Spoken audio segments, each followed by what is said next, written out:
Maître Kourala Keita.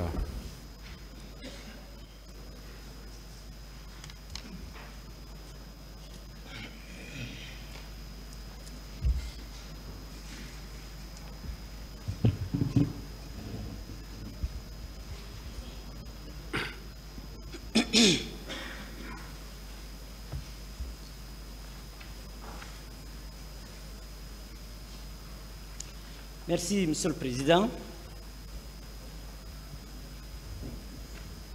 Je ne vais pas être long du reste. Il est quand même important de livrer ma réflexion sur chacun des accusés ici présents. Je voulais bien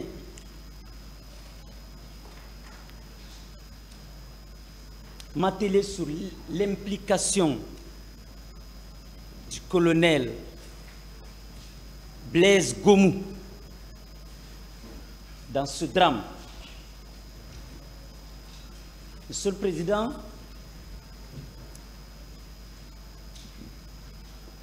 la comparution de M. Blaise Gomou a suscité en moi personnellement un grand espoir. L'espoir en ce sens que c'est quelqu'un qui est très proche des juridictions. Donc, quelqu'un de coopératif. Et de très coopératif d'ailleurs. Mais cet espoir n'a pas pu durer, malheureusement. Monsieur Gomou a reconnu le 28 septembre qu'il a été effectivement au stade et qu'il y est resté. Commandant Toumba serait arrivé devant lui avec ses hommes. C'est clairement acté et ces déclarations en font foi. Pour lui, à l'arrivée du convoi militaire béret rouge de la garde présidentielle qui se sont introduits au stade, ils ont ouvert le feu sur la population civile qui sont sans protection. C'est lui qui le dit. Et il va plus loin pour dire qu'il a vu effectivement le commandant Toumba avec ses hommes. Pour moi, si cette déclaration est vraie, la question que je me pose, c'est de savoir pour qui commandant Toumba se livrerait plutôt à une telle exaction. À l'ordre de qui? Au bénéfice de qui? Et c'est important de le savoir parce que il faut situer pas des responsabilités globales, mais individuelles, l'implication personnelle des uns et des autres. Des déclarations concordantes dans cette salle, d'ailleurs un constat unanime,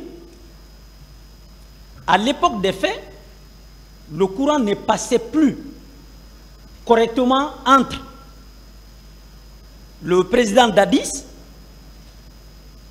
les proches du président Dadis et commandant Toumba. En pareille situation, en quoi commandant Toumba viendrait pour sacrifier le peuple, sa vie, sa carrière, au profit de quelqu'un avec qui il n'est plus d'accord, au profit de quelqu'un, pour lui, il n'a plus une longue vie administrative auprès de lui. Bon, c'est ma logique rationnelle.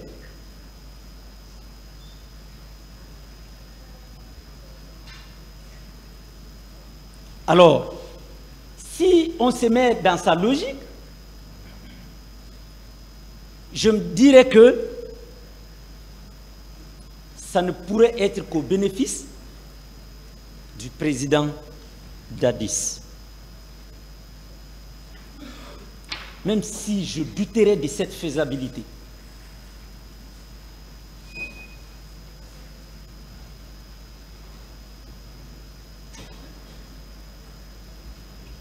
Mais la seule conclusion qu'il faille tirer des déclarations, à mon avis, et du comportement du colonel Blaise, est que les 90% de ces déclarations sont contraires à la réalité. Or,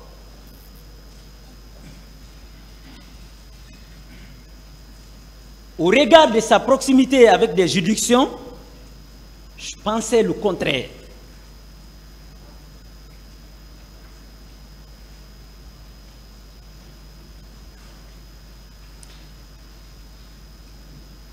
M. Blaise aurait empêché, à mon avis, la commission des infractions ce jour au stade du 28 septembre. Et puisque,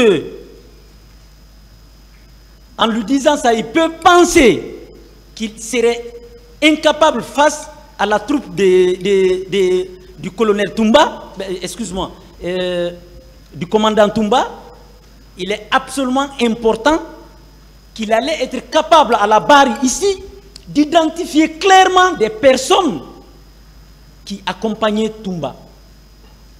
Ce que moi je cherchais de lui, c'était de dire les noms, l'identification claire des personnes. Mais il est à la présidence, il est assez proche de la présidence. Il est gendarme. Monsieur Blaise ne peut pas ignorer ce qu'il dit. Si cela s'avère vrai, il ne peut jamais ignorer l'identité des personnes qui ont accompagné le commandant Toumba ces jours. Mais à la réponse de toutes les questions, le colonel Blaise a dit qu'il ne reconnaît personne. Et je crois que votre tribunal est allé plus loin, monsieur le président. Même le chauffeur, il ne le connaissait pas. Il connaît plus son nom. Mais personne. Mais comment on peut croire à une telle déclaration? Mais alors, ça devient un aveu. Et puisque vous le savez, monsieur le président, l'aveu doit être pris avec pincette. L'aveu, la déclaration. Est-ce que ces déclarations viennent pour cacher une personne qui a participé à la commission de l'infraction? Est-ce que c'est pour brouiller les pistes de l'enquête? Mais pour quel intérêt? Pour quelle raison colonel Blaise, qui s'est dit avoir vu la troupe de M. Abakar Diakité Ditumba venir rentrer dans le stade et commencer les tirs?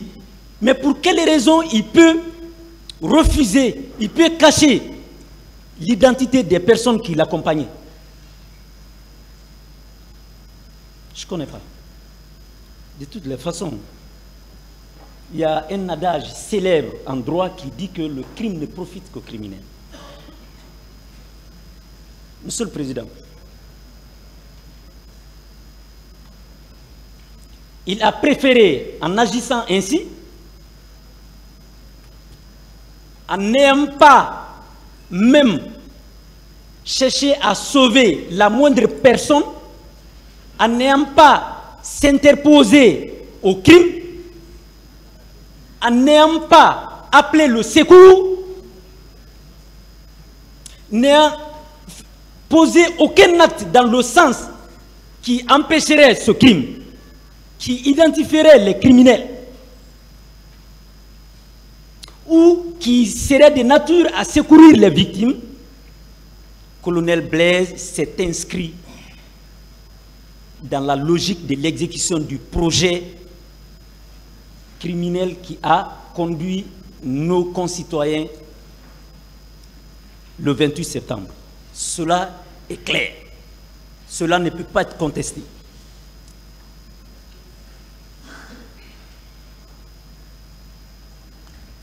Mais il est allé plus loin, Monsieur le Président. Il dit qu'il a fui.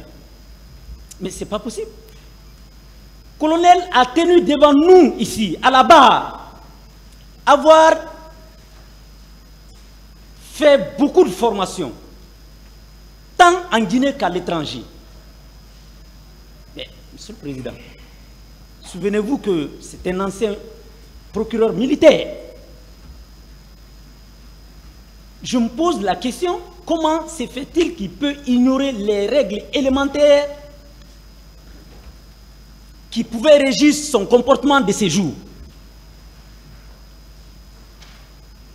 Malheureusement, il a délibérément refusé les secours et il n'a sollicité auprès de personnes pour secourir nos concitoyens. Pour vous dire que ce fut un refus délibéré, moi je ne doute pas de sa formation, bien entendu. Mais c'est quelqu'un qui a participé quand même à la traque des bandits. Mais ces bandits étaient plus risqués que ceux qui étaient au stade.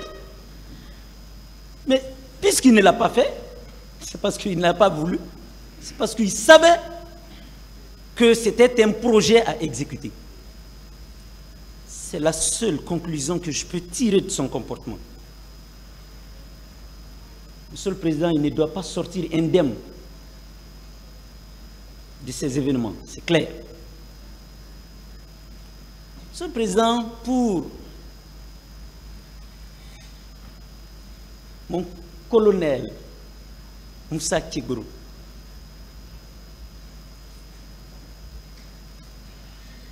il a été acquis au débat dans cette salle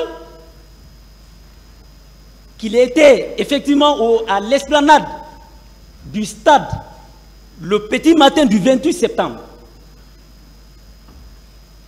Mais il est important de relever que mon colonel n'a pas pour fonction le maintien de l'ordre public. Il n'est pas que le seul ministre de la République qui pouvait l'amener à y être. Autrement dit, il ne peut pas justifier devant vous, ici dans cette salle, qu'il a été au stade parce qu'il est ministre. Ou que c'est en qualité de sa fonction de ministre qu'il a été. Il peut non plus vous dire que c'est parce qu'il dirige les services spéciaux de lutte contre la drogue et le grand banditisme. C'est pourquoi il est allé. Mais ce n'est pas possible. Ce n'est pas son boulot, ça. Ce n'est pas ses attributions. Ça ne relève pas de lui. Il n'avait absolument rien à faire au stade de ces jours, Monsieur le Président. S'il est allé, c'était en connaissance de cause, Monsieur le Président. Quelle cause? Cause préparée. Quelle cause? Cause planifiée. Quelle cause? Cause qui devrait être exécutée. Par qui? Les hommes qu'ils connaissent. Monsieur le Président, on ne peut pas être plus royaliste que le roi, c'est clair. C'est un adage courant. Il n'y a qu'un seul président. À l'époque, c'était le président Dadis. C'était à lui d'attribuer les différentes tâches à chacun de ses ministres. À mon avis, légalement, pour une manifestation pacifique, mon colonel n'avait aucune raison d'être sur les lieux. Et s'il y a été, il doit justifier l'objectif de sa présence. S'il ne le justifie pas tel qu'il n'a pas fait, déduisons simplement que il était là pour superviser les instructions données par capitaine Moussa Dadis. D'ailleurs, cette thèse est reconfortée par le fait que, à leur arrivée de l'abbé, assez tard et très tard, il a été l'une des dernières personnes qui ont reçu des instructions dans la chambre du chef de l'État, le commandant en chef des forces armées guinéennes. à 1h du matin. Et puisque il a reçu les dernières instructions, c'est ce qui justifiait sa présence sur le terrain des batailles, préparé au petit matin, avant même qu'il ne prenne son petit déjeuner. C'est sa propre déclaration. C'est après, là-bas, qu'il est allé chez lui pour prendre son petit déjeuner. Mais, Monsieur le Président, ce qu'on cherche de nous faire croire dans cette salle, c'est que mon colonel dit, il tient dans cette salle, que c'est par Tolki qu'il a compris que le commandant Toumba et ses hommes sont arrivés au stade. Mais ce n'est pas possible. C'est pas possible.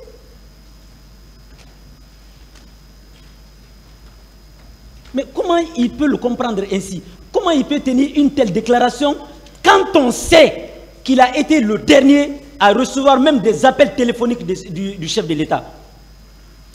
Comment l'on peut le croire quand on sait que parmi tous ses proches, il était la personne la plus couramment en contact avec le chef de l'État à l'époque? Ce n'est pas possible, Monsieur le Président. Il est important qu'on coopère avec la justice. La tolérance est fondée sur la vérité. Le pardon est fondé sur la vérité. Mais le rejet des responsabilités, chacun contre chacun, on ne s'en sortira jamais, et jamais, et jamais. Mon colonel a reçu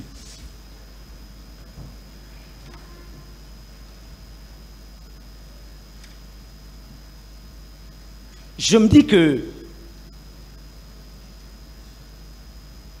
il aurait dû nous dire exactement ce qui était planifié et qui est-ce qui l'ont exécuté. Et exactement, sans vengeance, sans rien, malheureusement.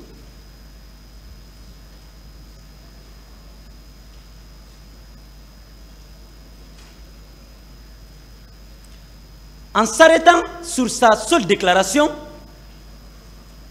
sans lier les actes, sans chercher la cohérence entre ses dires et ses faits, on serait amené à dire que c'est quelqu'un qui a été un héros, alors que c'est tout au contraire, et totalement contraire,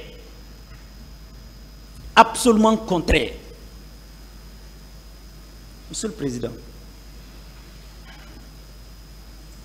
il fait partie des concepteurs de ce projet.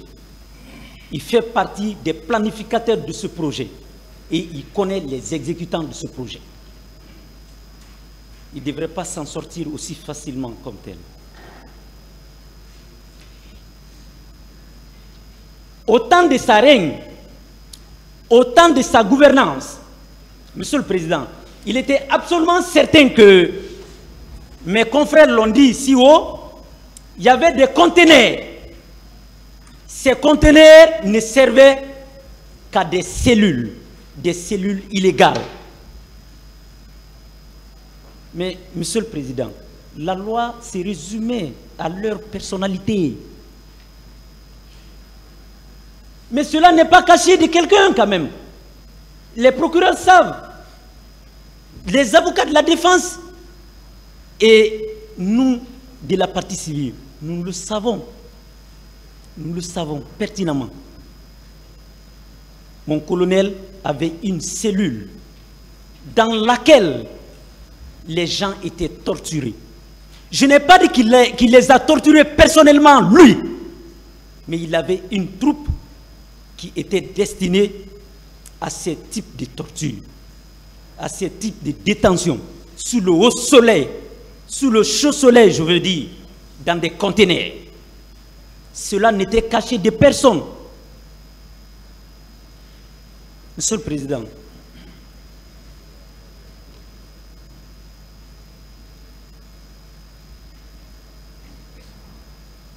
ce que je peux déduire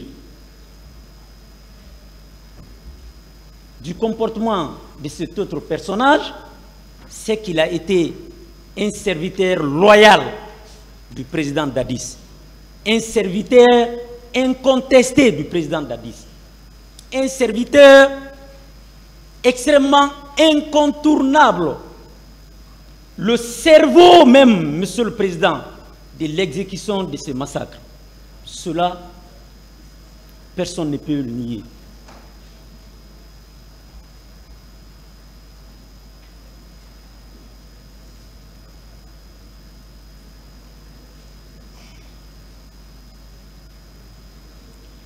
Même les appels nocturnes qui s'est passé entre le président Dadis et les leaders politiques, c'était en sa présence. Le nommé Moussa Keïta, dans sa déclaration, a clairement tenu qu'il a parlé avec le colonel Moussa Keïta, qui a dit que c'est le président qui lui a envoyé au stade. Ce qu'il n'a pas dit, c'est qu'il n'a pas dit pourquoi le président Dadis a envoyé le colonel Keïta au stade. Mais cela a été acquis au débat. Ces déclarations sont consignées dans les PV, Monsieur le Président. Il est important que mon colonel dise clairement à ce tribunal pourquoi il était allé. De toutes les façons, ne pas dire, c'est aussi dire quelque chose.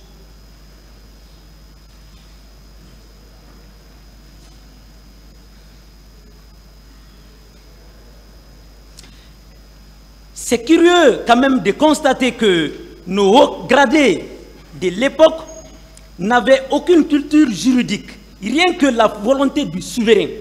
Rien que la volonté du souverain. Mais ce n'est pas possible. C'est pourquoi nos concitoyens ont été livrés à eux-mêmes avec les milices. Et ça produit ce que ça produit. Monsieur le Président, si colonel Keïta avait envie d'empêcher ces massacres, nous le connaissons quelqu'un de très brave. Nous le connaissons quelqu'un qui ose les narcotrafiquants, quelqu'un qui ose les bandits de haut chemin, de grandes renommées, mais qui procède à des opérations nocturnes, à des dangers qu'on ne peut pas imaginer. Il a été capable de faire ceci. Mais qu'est-ce qui l'empêchait, Monsieur le Président, d'empêcher, surtout qu'il est sur place, qu'est-ce qui l'empêchait d'empêcher la commission des infractions au stade? Et ce qui est pire, c'est qu'il a prévenu les gens. C'est pourquoi il ne pouvait rien. Il a prévenu. Le colonel Keïta a clairement dit que si vous rentrez au stade, vous allez le regretter. Vous allez le regretter. Ils ont regretté. Nous l'avons regretté. Le peuple l'a regretté. Malheureusement. Ça veut dire qu'ils savaient ce qui les attendait. Ça veut dire qu'ils connaissaient la teneur de ce qui attendait nos compatriotes. Monsieur le Président, il est important de le retenir. De le retenir et de lui imputer les crimes qui ont été commis ces jours. Les témoignages ont été faits par Maître DS et d'autres confrères ici sur même la femme, l'épouse de Dr Keïta. Je ne veux pas revenir sur ces témoignages, mais il est fastidieux de penser que ceux qui portent la tenue pour nous protéger sont des personnes qui nous exposent, sont des personnes qui nous traitent de façon inhumaine, de façon dégradante et de façon inimaginée. Monsieur le Président, quant à colonel Chérif Diaby, il est important de souligner la particularité de son comportement. Mais il est absolument important de le faire. Colonel Chérif Diaby, au-delà de sa formation militaire, il est médecin. Au-delà de la déontologie de sa corporation, il est médecin. Toute personne qui pratique correctement la médecine doit avoir un état d'âme vis-à-vis de ses semblables. Mais le colonel Chérif Diaby a craché sur les malades et les corps. Cela a été acquis au débat, il ne peut pas le nier. Le colonel Chérif Diaby a participé à faire disparaître les corps de nos compatriotes. Monsieur le Président, il n'aurait dû pas faire. Monsieur le Président, la destruction de la pharmacie,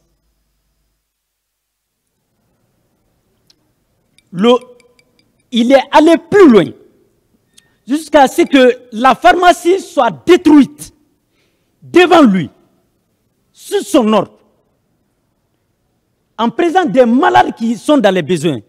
Mais Monsieur le Président, c'est assez cruel, c'est inimaginaire. Notre pays n'a jamais connu de tels esprits. Il vous conviendra d'envoyer le message le plus brûlant, le plus violent, le plus correct possible, le plus approprié au comportement des uns et des autres dans cette affaire. Monsieur le Président, rien ne l'empêchait, s'il n'était pas lié à la disparition des corps, de se désolidariser de ce qui s'est passé. Il nous a été déclaré ici que les corps se trouvaient à Koza, à Faban, au cimetière Cameroun et ailleurs. Il le sait. Mais Monsieur le Président, il n'a pas été capable de donner la moindre information.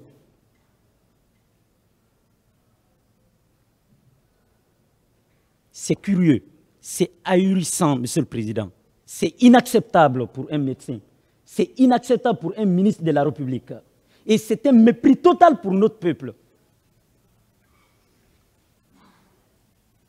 Monsieur le Président,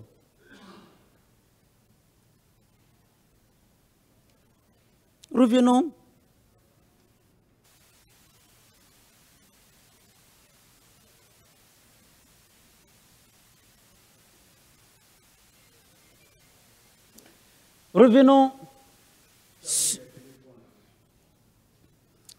sur capitaine Marcel Djilavodi. Monsieur le Président,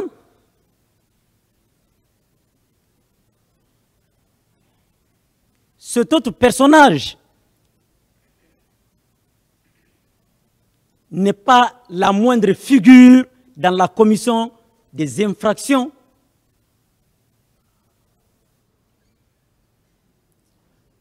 du 28 septembre 2009. Il a été acquis au débat ici, Monsieur le Président, que cet officier n'a bénéficié aucun poste de responsabilité de façon officielle.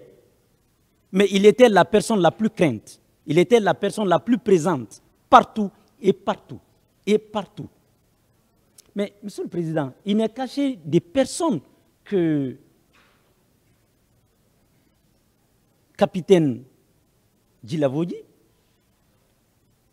a, au-delà de son comportement au stade du 28 septembre, violenté un haut cadre, un haut gradé de l'État guinéen qui est Général Toto.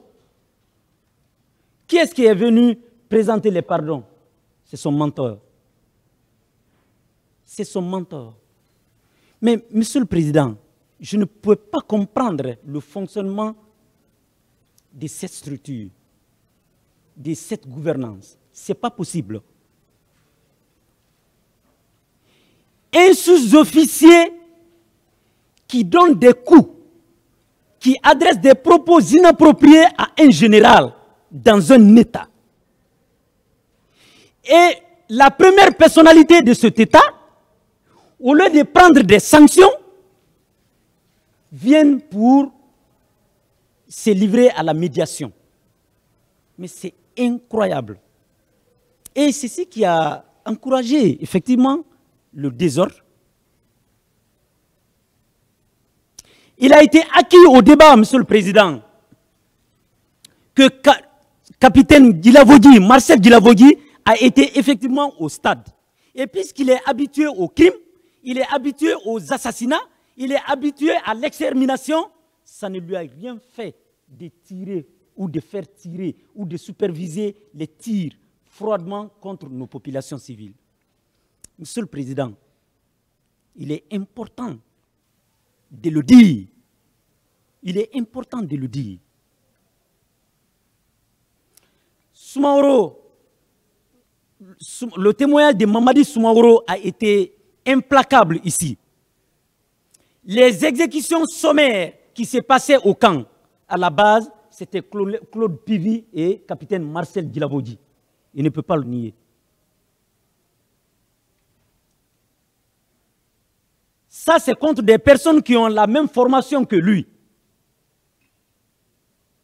Quelle va être son attitude face à une population civile? C'est le drame. Et il a été également acquis au débat qui s'est effectivement rendu à la clinique Ambroise Paré.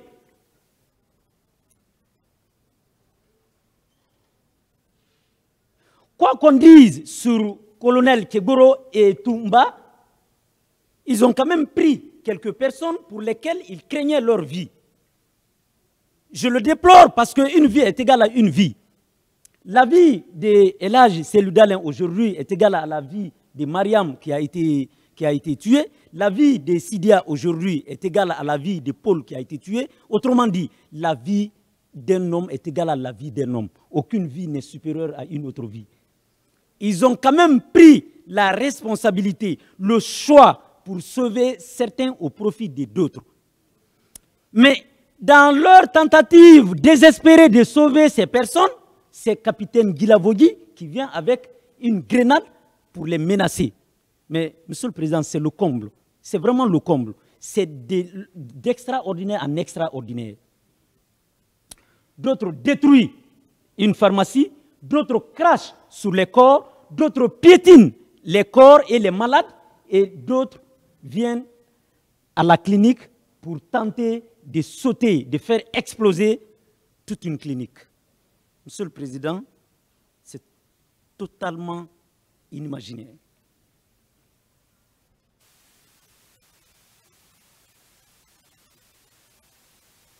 Pour Claude Pivy, Monsieur le Président, nul besoin pour vous de démontrer sa culpabilité dans cette affaire. Parce que s'il n'est pas présent dans cette salle, nous connaissons la cause. Nous la connaissons. Cela suffirait tout simplement pour lui infliger la peine maximale. Cela suffit tout simplement.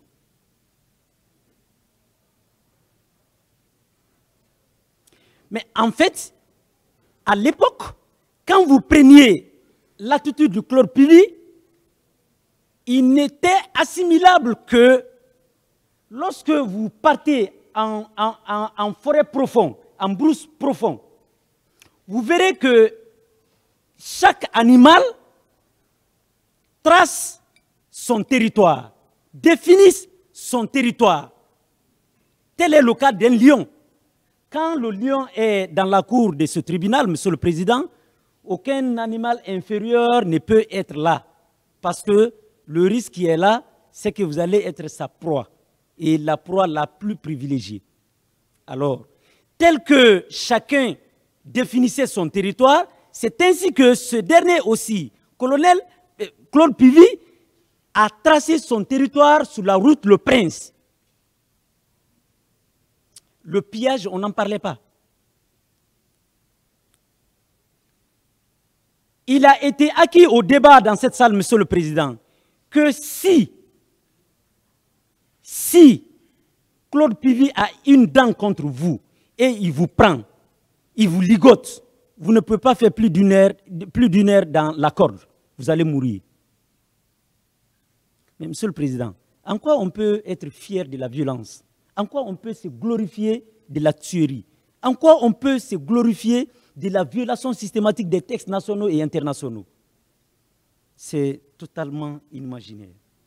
Il est important de constater tout simplement que lui, vous devez entrer en condamnation. avec la peine maximale contre lui. Je laisserai la tâche quand même au parquet pour voir l'étendue de sa rigueur sur des questions de ce type. Monsieur le Président, Paul Mansa, je ne m'étends pas sur son comportement, pour la simple raison que mes confrères l'ont suffisamment détaillé dans cette salle. Il suivait les ordres de quelqu'un qui ne vit plus, mais il n'avait aucune obligation de suivre. C'est parce qu'il a volontairement souscrit à la logique de la violence contre nos propres concitoyens. Monsieur le Président, pour commandant Toumba, il est important de relever des incohérences dans ses déclarations, parmi lesquelles, à la réponse de l'une de ces questions ici dans cette salle, et c'est l'une des questions qui a été posée par moi-même, je me souviens très bien, il disait qu'il n'avait pas de véhicule de commandement.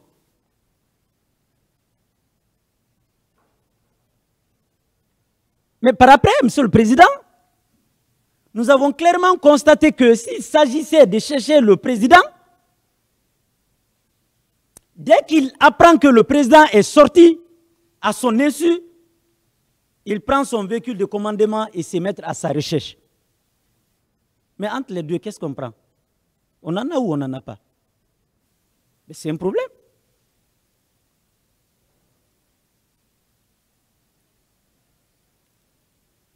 Je ne reviendrai pas sur le reste parce que il y a mes confrères qui ont suffisamment détaillé le comportement des uns et des autres. Ils ont suffisamment, surtout mes prédécesseurs, ont suffisamment détaillé les comportements du commandant Toumba. Celui pour qui je me réserverai de dire quelque chose, c'est Cissé Raphaël. Honnêtement, je sais que les événements du 4 décembre se sont passés avec son arme. Je le sais. Mais puisqu'on n'est pas là pour ça, je ne rentrerai pas dans les détails.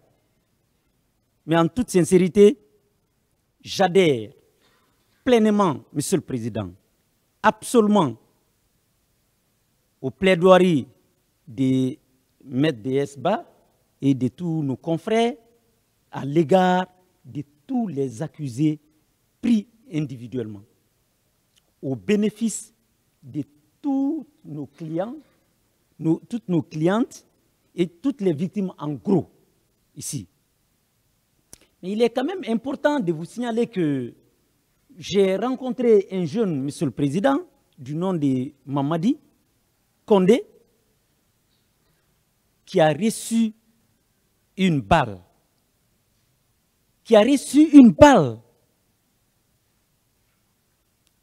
Dans son dos. Imaginez, Monsieur le Président, quand est-ce qu'un militaire peut tirer sur quelqu'un désarmé sur son dos? Le jeune était par terre avec d'autres personnes à Dixine, vers Oasis. La Croix-Rouge est venue pour les embarquer. Ils étaient dans le véhicule de la Croix-Rouge. Entre-temps, celui qui se qualifie de traqueur des voleurs militaires, qui n'est autre que Claude Pivy, est venu vers 14 h. Il les a trouvés. Mais Monsieur le Président, il a demandé à la Croix-Rouge de descendre ces personnes blessées de son véhicule. Mais il a sommé ces gens de les faire descendre. Et malheureusement, n'ayant aucune force vis-à-vis de lui, ils ont fait descendre ces pauvres citoyens. Il a fallu l'intervention du voisinage, plus particulièrement des femmes, pour s'opposer à ceux qui les transportent. Ce jour, Claude Pivy était habillé en cori, contrairement à sa déclaration selon laquelle il était à Manéa. Mais Monsieur le Président, Manéa n'est pas loin d'ici.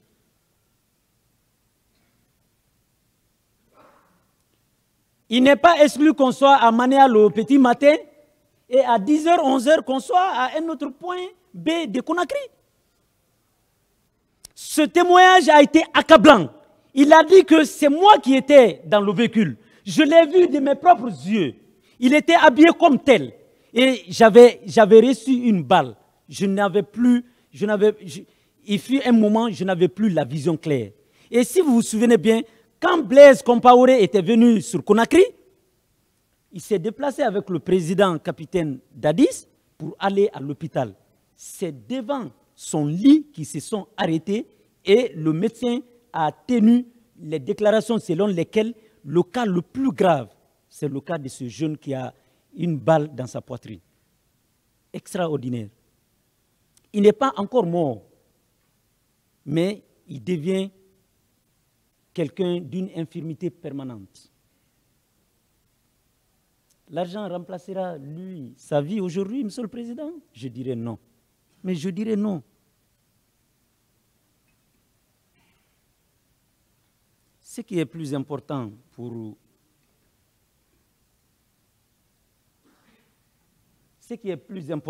cette partie civile, Monsieur le Président, c'est d'abord la justice. Rien que la justice. Et, Monsieur le Président, pour terminer,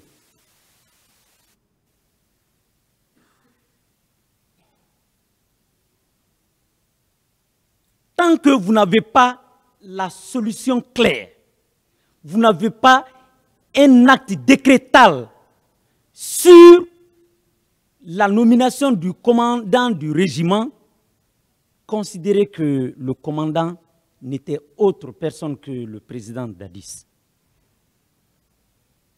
Tant que vous n'avez pas un acte contraire à la nomination de son commandant des opérations, considérez que c'était Feu Makambo. C'était Feu Makambo. Et comprenez, Monsieur le Président, quel était le comportement du Feu Makambo pour pouvoir avoir une idée sur le reste. Quelqu'un qui marchait avec une hache en pleine nuit et devant tout le monde au camp. Comprenez le reste. Mais ce que nous attendons de vous, Monsieur le Président, Messieurs les assesseurs, Mesdames et Messieurs, c'est la justice. Il y a une maxime qui dit, pour finir, que sol justitia illustrae nos. Je répète, sol justitia illustrae nos. Cela veut dire tout simplement que le soleil de la justice nous illumine. Ceux qui ont fait la CPI sont mieux placés pour lire cette expression devant toutes les pancartes et même au sol de la rentrée de la salle d'audience à la CPI. Nous aspirons à une justice juste, une justice équitable, une justice saine.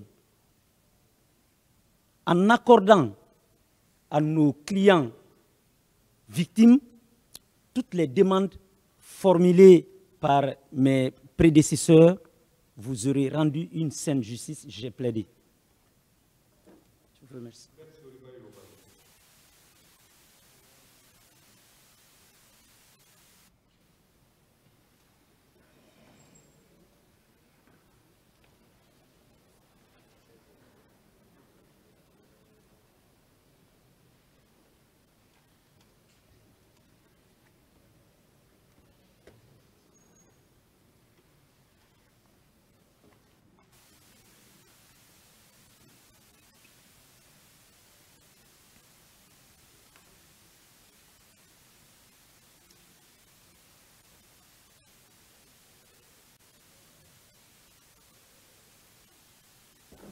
Monsieur le Président,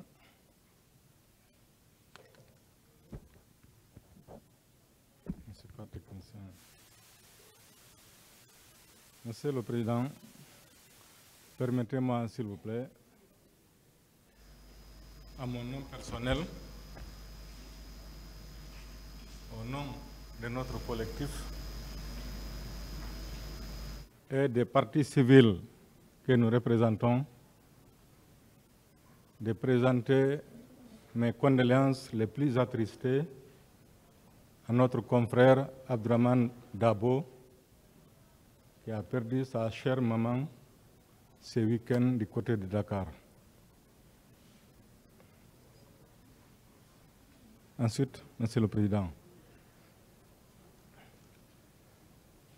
j'accepte mon sort, Monsieur le Président, Messieurs les assesseurs, celui d'intervenir en fin de journée, au moment où presque tout a été dit et la capacité d'écoute est considérablement réduite.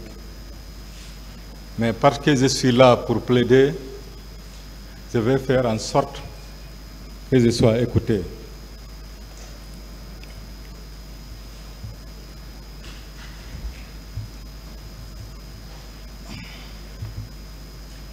Monsieur le Président,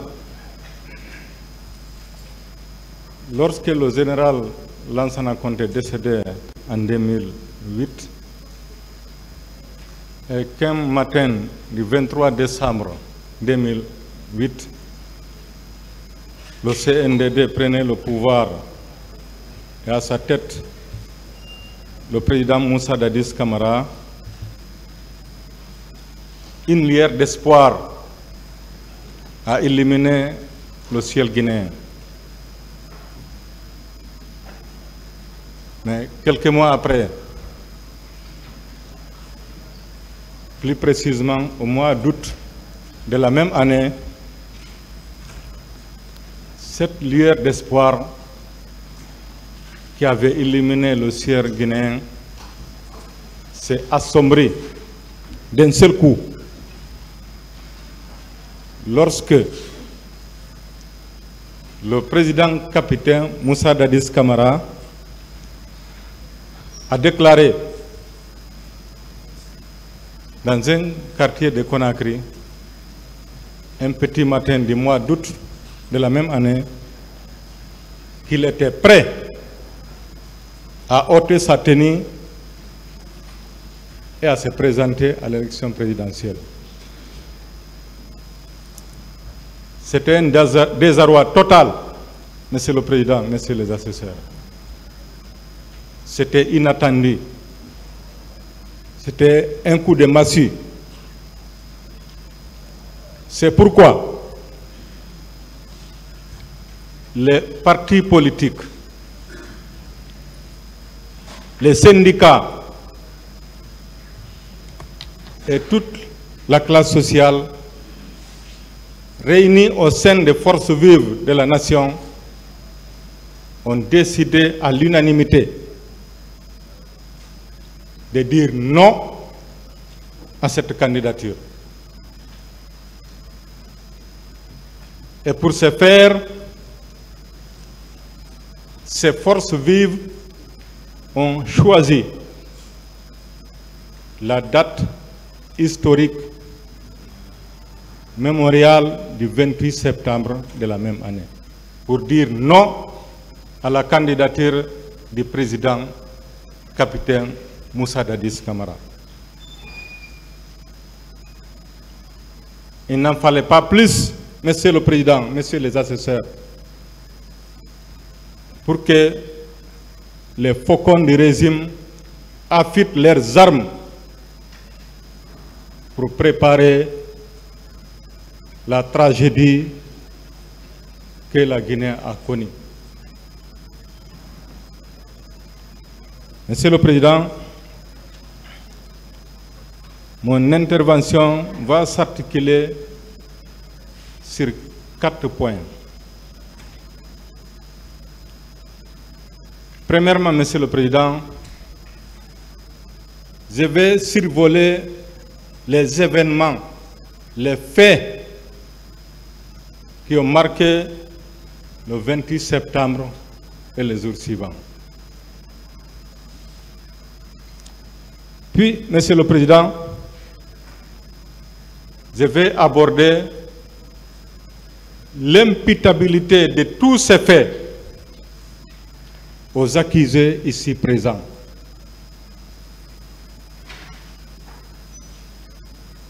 Ensuite, Monsieur le Président, je vais tenter de développer brièvement de la relation directe des causes à effet qui lient les agissements des accusés ici présents et les dommages subis par nos clients. Enfin, Monsieur le Président, je vais parler des sollicitations des parties civiles que nous représentons avant de conclure. Monsieur le Président, en abordant le premier point, les faits qui ont terni notre histoire, les événements du 28 septembre 2009 et les jours suivants. Ces événements ont commencé par la préparation de ce qu'ils appellent le carnage, le génocide. Cette préparation a consisté à l'envoi de centaines de recrues de Kalea dans l'enceinte du camp Alpha Yaya Diallo.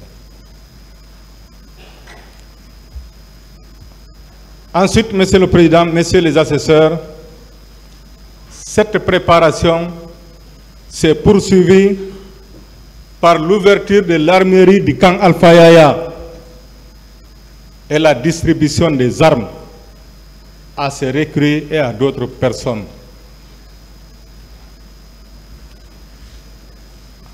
Enfin, Monsieur le Président, cette préparation a terminé par les différentes réunions, les décisions, les consignes, les ordres qui ont été donnés par M. Moussa Dadis Camara à tous ses ministres, à tous ses directeurs, à tous ses hauts cadres, à tous ces chefs hiérarchiques de l'armée, Monsieur le Président. Tout le monde se rappelle de l'aveu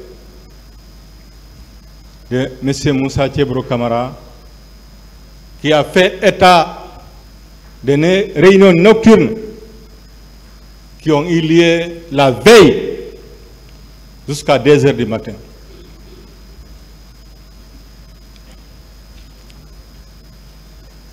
Ensuite, Monsieur le Président,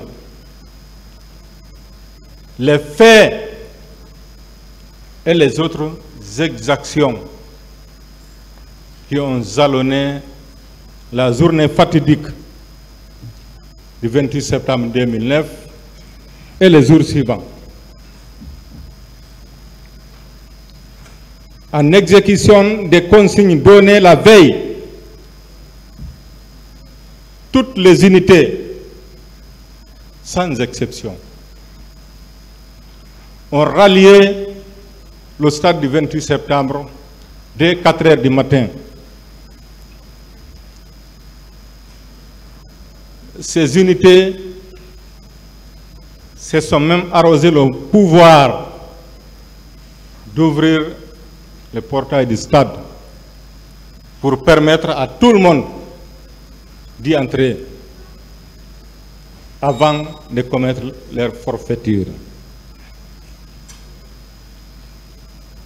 Une fois tout le monde dans le stade, Monsieur le Président, Messieurs les assesseurs, les bérets rouges,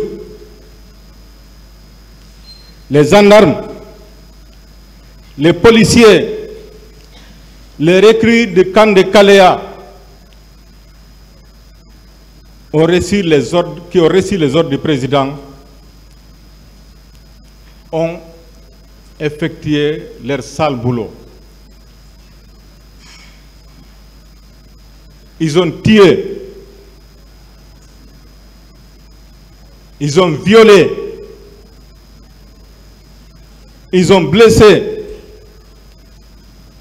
ils ont commis les crimes les plus abominables de notre humanité.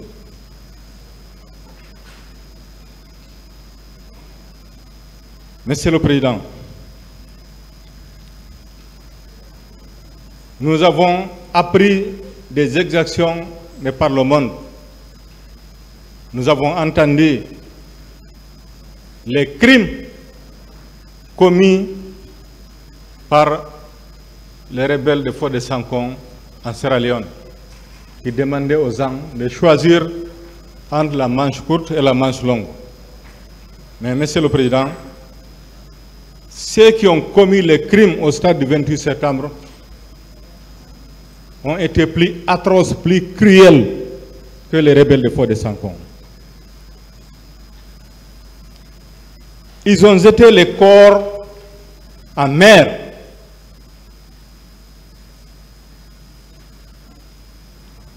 La mer étant hostile à tout corps étranger, a rejeté les corps. Et ils ont repris les corps. Nuitamment, les ont regroupés comme des boîtes de sardines dans des camions militaires. Les ont enfouis dans des fosses communes. Monsieur le Président, imaginez-vous bien, Monsieur le Président, Messieurs les assesseurs, ceux qui ont effectué ce sale boulot ont été immédiatement exécutés pour ne pas qu'ils parlent.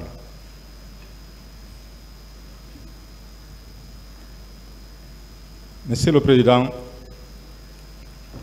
ces crimes crapuleux, ces exactions, ces viols de notre âge ont continué des jours durant, voire des semaines durant, dans les quartiers de Conakry. On ne connaîtra jamais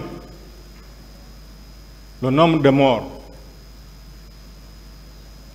le nombre de femmes violées, le nombre de mineurs violés, le nombre de disparus. Parce que ces accusés ici présents, Monsieur le Président, ont refusé de le dire.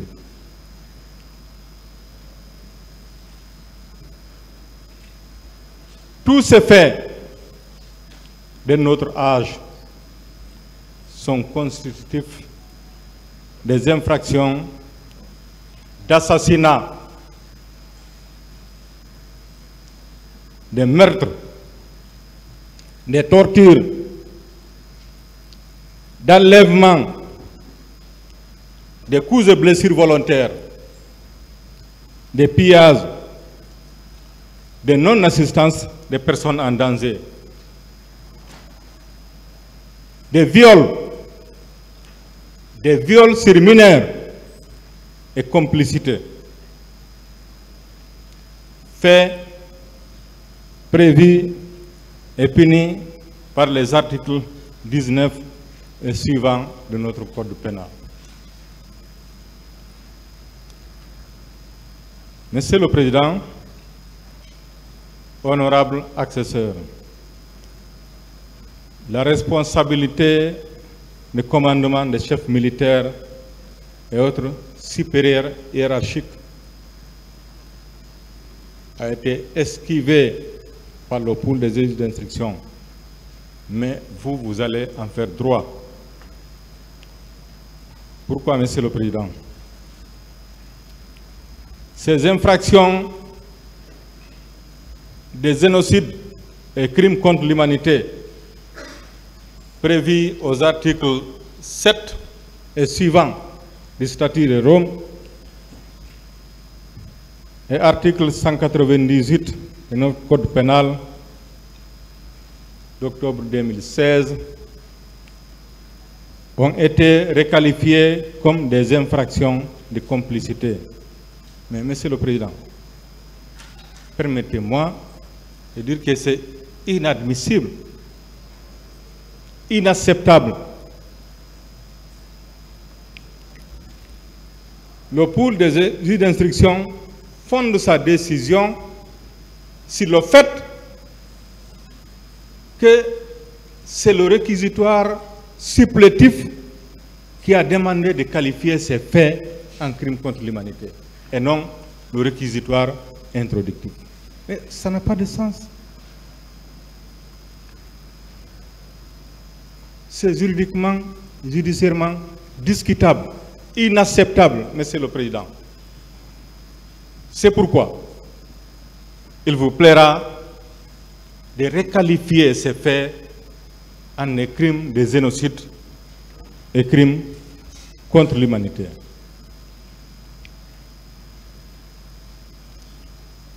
Monsieur le Président, Messieurs les assesseurs,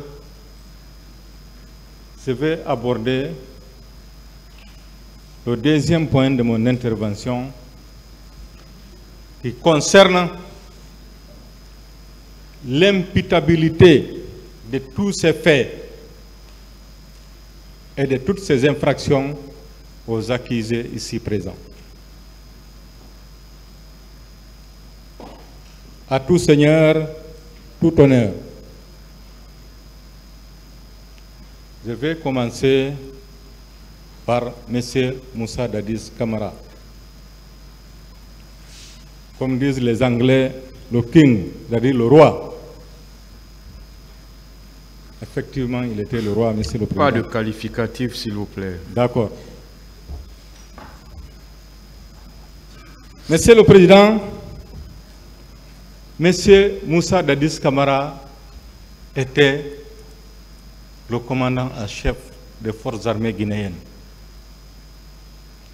Il était le donneur d'ordre. C'est lui qui a donné les ordres à tous. Tout ce qui a été fait, c'est à son actif. Il ne peut pas se dédier. La preuve vous a été apportée, Monsieur le Président, ici à la barre, par son conseiller spirituel, son aide de camp.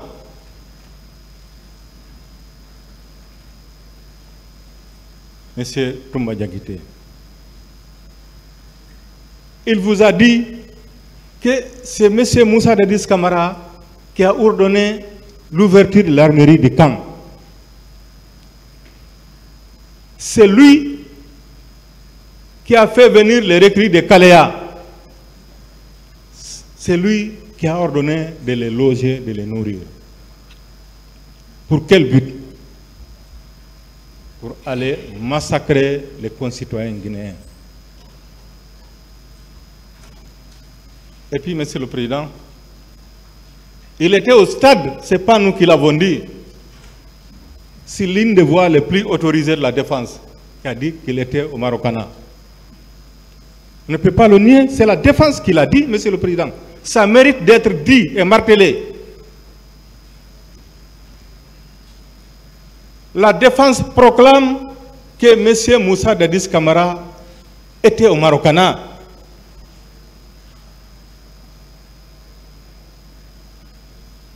Donc, il était là pour superviser. Et puis, Monsieur le Président, son neveu a dit que son cortège était là-bas, qu'il était là-bas. Donc, c'est lui qui a donné les ordres. Il a supervisé. S'il y a eu tant d'exécutions et d'exactions, Monsieur le Président, c'est parce qu'il surveillait. Chacun voulait se faire plaisir. C'est pourquoi il y a eu tant de morts, tant de viols, tant d'exactions.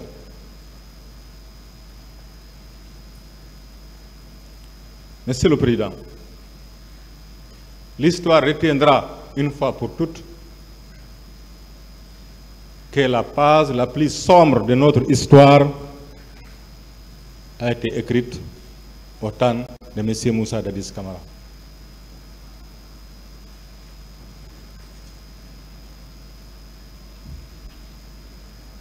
Ensuite, Monsieur le Président, M. Toumba Diakité, il symbolisait vraiment le pouvoir de M. Moussa Dadis Camara. Même si à l'entame,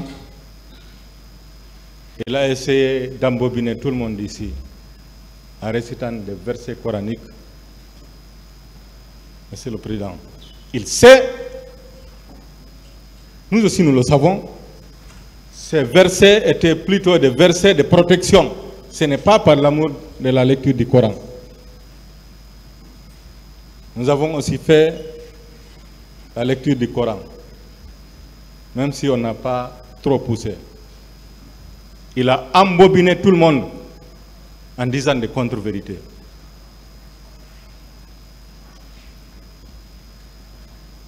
Monsieur Aboubakar Sidiki Diakité dit Toumba ou Toumbarek, Monsieur le Président, c'est lui qui vous a dit haut et fort que lorsque le colonel Thiebro est venu s'installer à côté de la présidence, il a fait déloger. Et lui, il avait un contingent avec lui. Il a fait déloger. Mais pourquoi, lorsqu'on a fait venir les recueillis de Kaléa, il ne les a pas fait déloger? Parce que c'est leur plan. Monsieur le Président, il ne peut convaincre personne. Ensuite, l'ouverture de l'armerie, Monsieur le Président, c'est parce qu'il a accepté. Tout ce qu'il n'a pas accepté, il a empêché. Monsieur le Président, il vous a dit, lorsque le président Dadis sortait, il apprenait que le président Dadis est sorti avec le colonel Thiebro, il partait à la rescousse, il délogeait le colonel Thiebro. Pourquoi cette fois-ci il a accepté? Parce que c'est leur plan. Monsieur Toumba, vous étiez les yeux, les oreilles et le nez de M. Moussa Dadis Camara. Il ne pouvait rien faire sans vous. N'apostrophez pas les accusés. Merci, Monsieur le Président. C'est cela. C'est parce qu'ils voulaient, c'est leur plan. Sinon, ça n'allait jamais réussir. Il a dit, c'est lui qui l'a dit, ce n'est pas un autre. Il dit qu'il était le conseiller spirituel de M. Moussa Dadis Camara. Donc ce dernier ne pouvait jamais, jamais et jamais entreprendre quelque chose sans que ce soit sa volonté à lui. Monsieur le Président. Donc, et puis Monsieur le Président, que dire de ces interviews immédiatement après les événements du 3 décembre. Il a dit, ça existe encore, les lignes existent, les lignes de presse, les coupures de presse, les audios. Il a dit qu'on veut le faire porter seul la responsabilité du 28 septembre. Qu'il ne le fera pas, qu'il n'est pas le seul. C'est lui qui l'a dit. C'est lui qui l'a dit. Donc, Monsieur le Président, il est au centre de tous les événements. Il a beau dire qu'on tentait de l'écarter ou bien qu'on l'a écarté, mais Monsieur le Président, la question que l'on peut se poser, est-ce avant le 28 septembre, il s'est désolidarisé du système? Non. Il était au cœur du système. C'est lui qui faisait faire.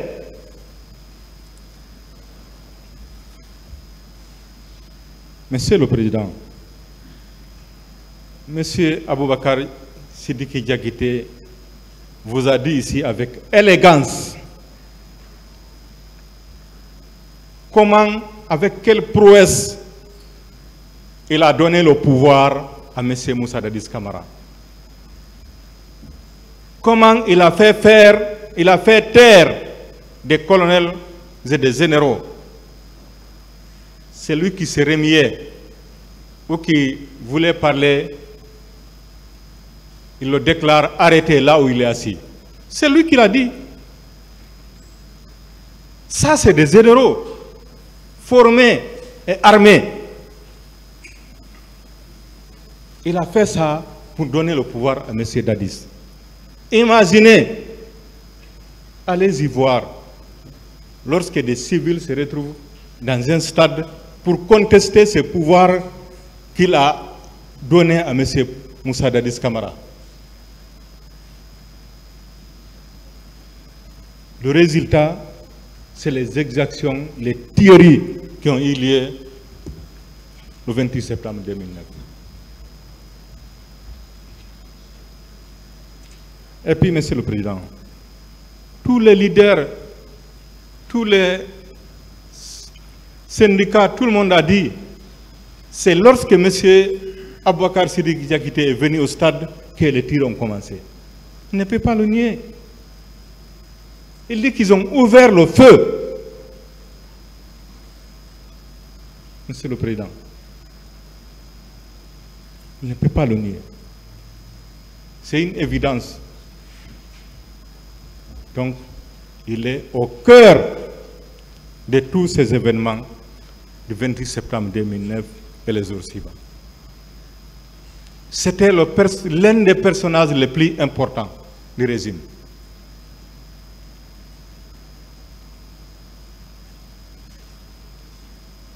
Ensuite, Monsieur le Président, Monsieur Moussa Kiebro Camara, je peux dire que ce monsieur, c'était l'homme le plus important du régime. C'était le plus rusé. Il s'adapte à toutes les situations. Imaginez-vous, Monsieur le Président, dans un régime militaire, un gendarme qui réussit à loger à côté de la présidence.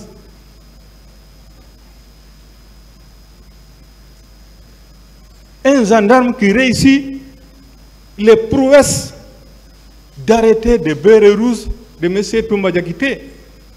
Ça, c'est le colonel Kiebro. C'était l'homme à tout faire. À tout faire. Il est au centre de toutes les exactions. Il est en amont, il est en aval, il est au milieu. Tout ce qui s'est passé, il fait partie des concepteurs de cette tragédie.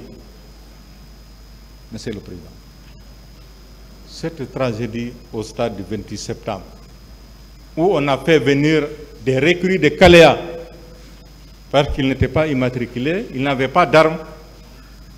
On les a donné des machettes.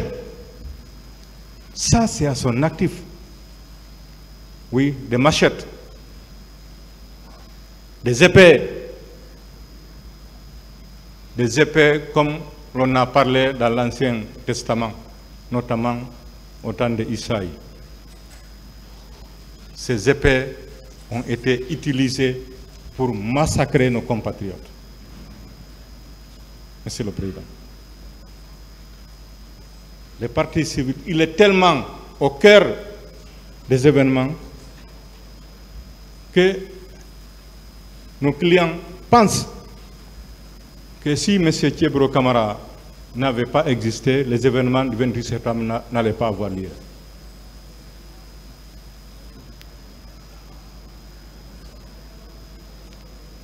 Ensuite, Monsieur le Président, Monsieur Blaise Gomon, l'académicien, l'intellectuel du groupe, c'est lui qui l'a dit, ce n'est pas moi. Il est venu ici, il a fait état de ses diplômes. Il vous a dit à la barre et à haute voix qu'il a fait des études, qu'il a beaucoup de promotions, de diplômes, mais malgré tout, il n'a aucune promotion. Voilà un monsieur qui pensait, comme il y a des gens qui sont sans qualification, qui sont promis, il faut que lui aussi il s'illustre au 28 septembre 2009 pour bénéficier de promotion. Gendarme qu'il était avec son béret naturel vert, il a arboré le béret rouge. Parce que, Monsieur le Président, les bérets rouges, ce corps d'élite de l'armée guinéenne, respecté et respectable, était instrumentalisé au temps du président Moussa Dadis Camara. C'est les bérets rouges qui faisaient tout. Donc, il a eu le toupet de porter le béret rouge. On a exhibé les photos ici, il ne les a pas niées et ne peut pas les nier. Parce que c'est lui, Monsieur le Président. Même si il a avoué, dès qu'il a vu le béret rouge, il a décroché. Mais il a décroché pour faire quoi? Ce n'est pas par plaisir. C'est parce qu'il sait qu'il n'est pas de béret rouge. Il est de béret vert. Mais il a porté le béret rouge pour faire des exactions, pour commettre les crimes crapuleux. Monsieur le Président, Messieurs les assesseurs, il a décroché pour aller à un autre endroit où il va faire plus mal. Et puis il vous a dit, Monsieur le Président, que personne ne l'a envoyé, donc il est venu de lui-même. Donc comment ce monsieur peut-il s'en sortir? Un béret vert qui arbore le béret rouge, il vient au stade de lui-même avec ses hommes armés. Et il y a eu la tragédie au 28 septembre. Qu'est-ce qu'il va dire à votre tribunal, Monsieur le Président? Son cas est une école, Monsieur le Président. Comme les deux autres, il est au cœur de tous les événements qui ont eu lieu.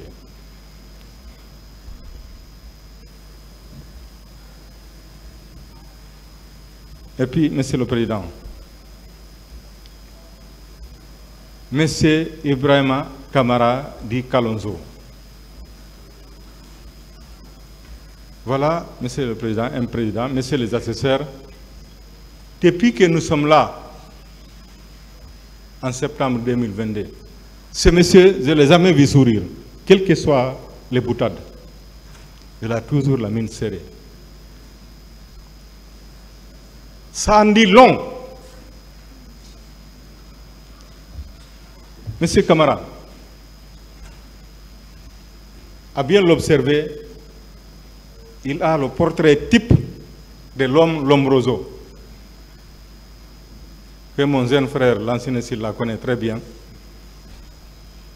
Et tous ceux qui ont étudié les bouquins de Pradel et les autres pénalistes.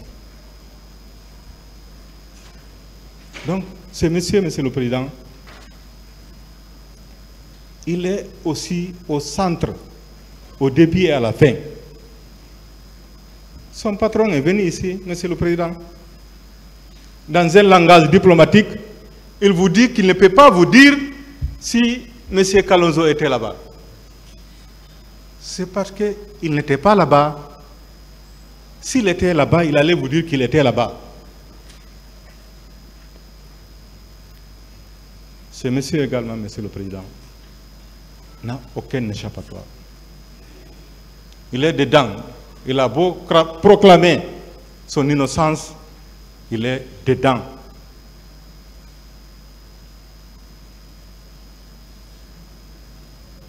Monsieur le Président, j'en viens au cas de M. Marcel Guilavogui, le pasteur. Ce n'est pas moi qui le dis, c'est lui. Voilà, Monsieur le Président,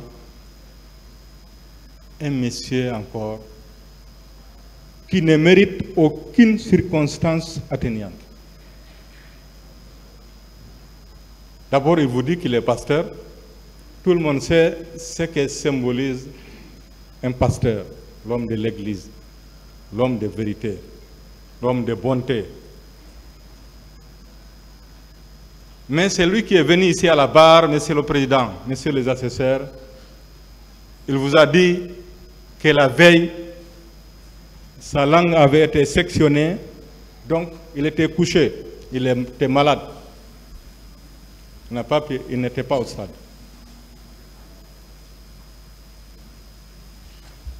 Mais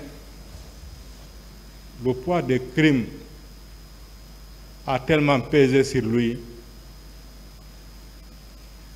les cauchemars à répétition,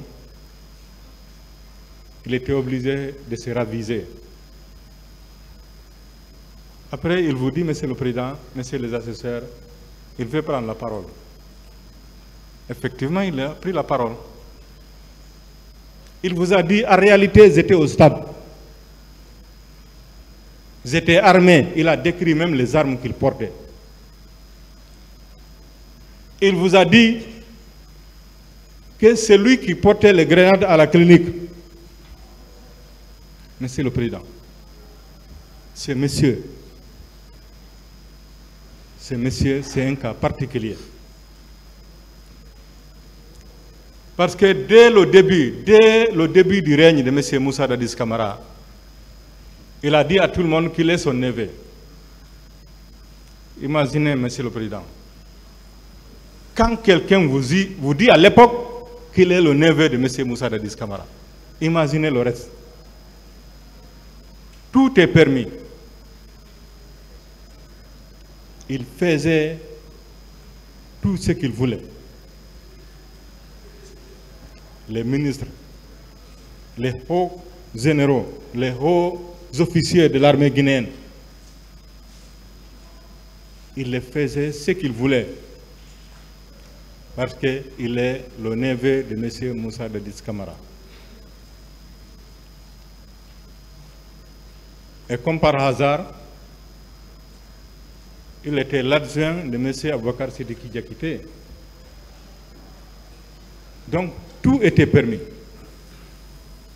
Parce que le conseil spirituel, l'aide de camp, accompagné du neveu du président, Monsieur le Président, allez-y voir le reste.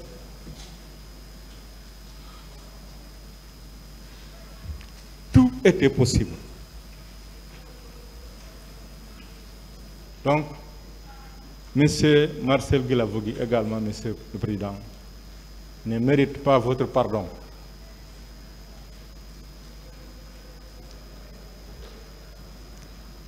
Monsieur,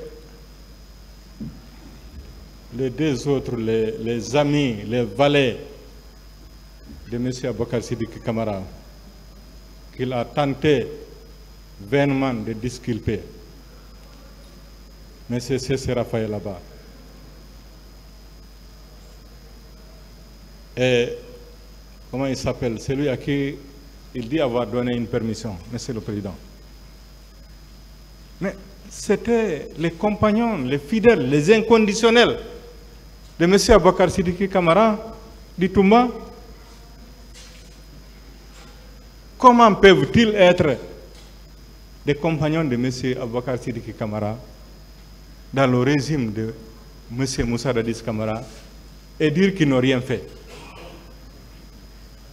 Un adage a dit, dis-moi qui t'y hante, je te dirai qui t'y est. Ces messieurs, également Monsieur le Président, sont impardonnables.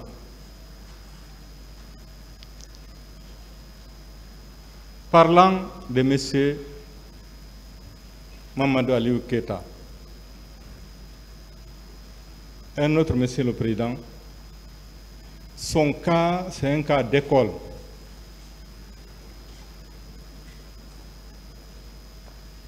Monsieur le Président, Messieurs les assesseurs, ce monsieur lorsqu'on parle son nom, beaucoup de nos clientes tombent en syncope, rien que du fait d'entendre son nom. Parce que c'est un violeur hors pair. En plus des assassinats et des meurtres, lui, son sport favori, c'est les femmes. Monsieur le Président, voilà un monsieur qui n'a pas épargné les femmes qu'il connaît et qui le connaissent. Comment peut-il épargner une autre femme, Monsieur le Président? C'est son sport favori. Il ne peut pas voir une femme et la laisser.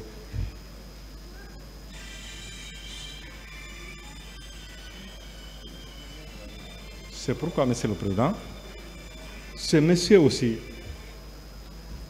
ne mérite pas votre pardon. Ne mérite pas le pardon de votre tribunal.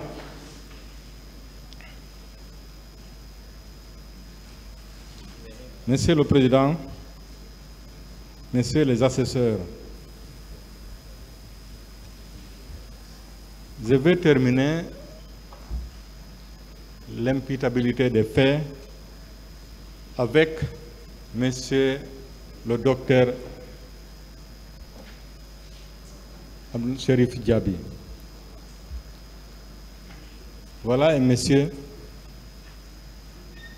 qui aurait dû jouer les sapeurs-pompiers. Parce qu'il est médecin, Monsieur le Président. C'est important. Il est médecin. Mais qu'est-ce qu'il en a fait? Il a plutôt renié sa profession. C'est le seul, depuis que le monde est monde, médecin de son état, qui a refusé des soins à des blessés. Le seul. Je n'en ai pas entendu. Il a donné des coups de pied à des malades alités. Il les a injuriés. Il les a traités des rats.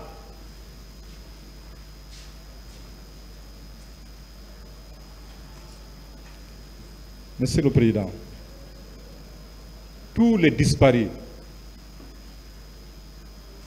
tous les corps disparus sont à l'actif de M. Cherif Diaby et de son président Moussa Dadis Camara. Tous, des centaines de disparus sont à son actif. Parce que c'est lui qui les gérait, Monsieur le Président. C'est lui qui les gérait. Il a violé son serment, Monsieur le Président. Il vous a dit, c'est lui qui vous rapporte les preuves. Et le 28 septembre, il est parti à Koya, après on l'a appelé. Il y avait des blessés, il y avait des morts. Au lieu de venir gérer les corps, les blessés, qu'est-ce qu'il fait? Il fait un détour au camp Alpha Yaya pour prendre les instructions avec son mentor, pour savoir s'il doit les soigner ou pas.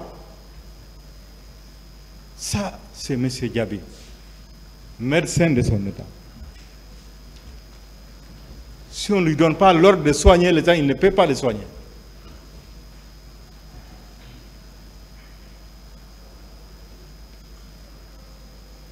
Monsieur le Président, ce monsieur aussi ne mérite aucun pardon. Il a plutôt des circonstances aggravantes. J'en ai fini avec l'imputabilité des faits aux accusés ici présents. Maintenant, je viens sur le lien direct qui existe entre les faits et les infractions commises par ces accusés et les dommages subis par nos clients. Monsieur le Président, il est incontestable, indéniable, que ce sont ces messieurs, ici présents, qui ont été au stade du 28 septembre. Donc c'est à eux qu'on peut imputer toutes les infractions, toutes les exactions, tous les viols collectifs, tous les assassinats dont ont été victimes nos clients. Ils se sont accusés eux-mêmes. Vous avez la tâche facile, Monsieur le Président, Monsieur le Conseiller. Eux-mêmes, ils se sont accusés.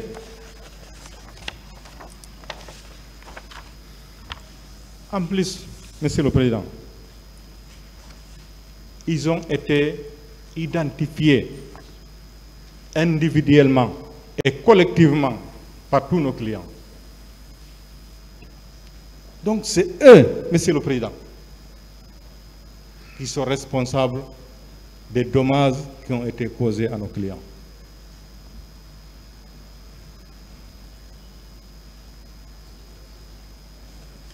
Quant aux sollicitations des parties civiles, Monsieur le Président, Messieurs les assesseurs,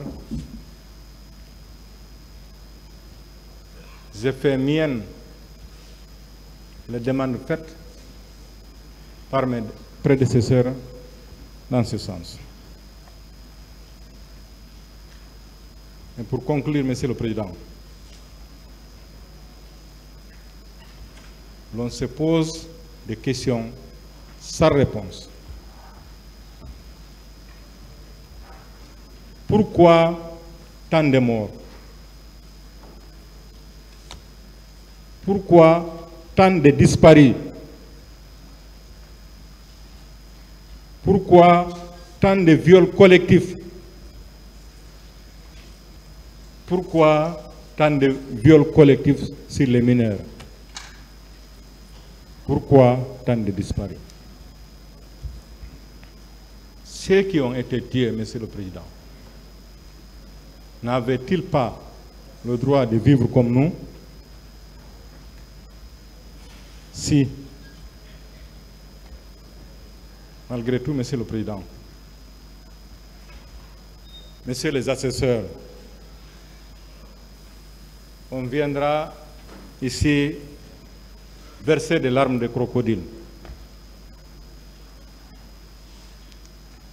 On viendra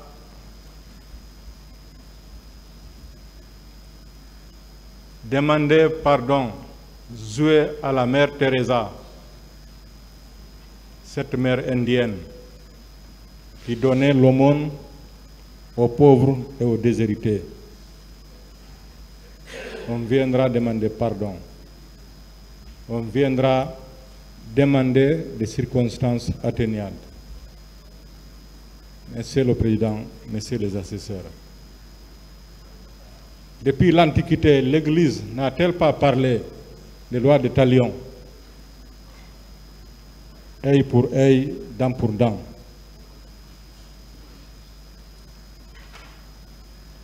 Monsieur le Président, Messieurs les assesseurs,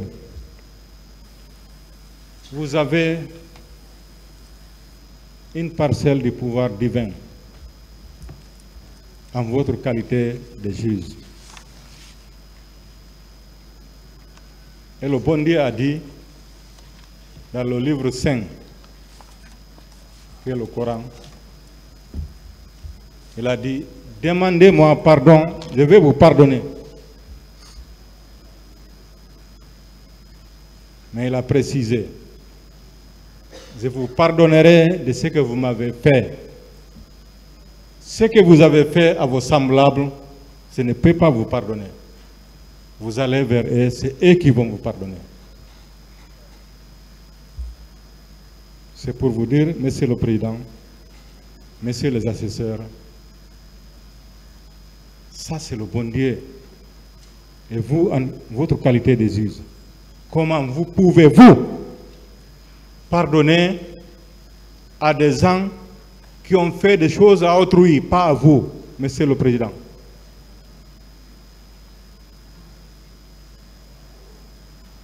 À résumer, les accusés ici présents, Monsieur le Président, n'ont aucune circonstance atténuante, n'ont aucun pardon à vous demander, Monsieur le Président. Ils ne peuvent pas vous demander de pardon ni de circonstances atténuantes parce que ce n'est pas à vous qu'ils ont fait, c'est à des citoyens guinéens qui méritent de vivre mieux. Je vous remercie.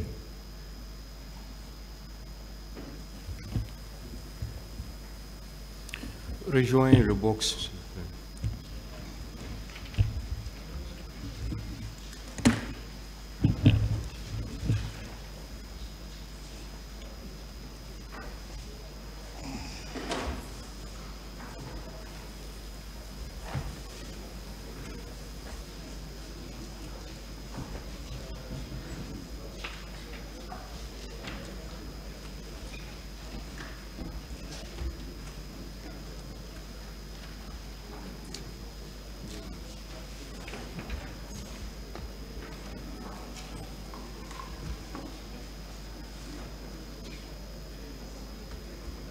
Cette affaire est renvoyée au 21 mai 2024 pour la suite des plaidoiries et réquisitions.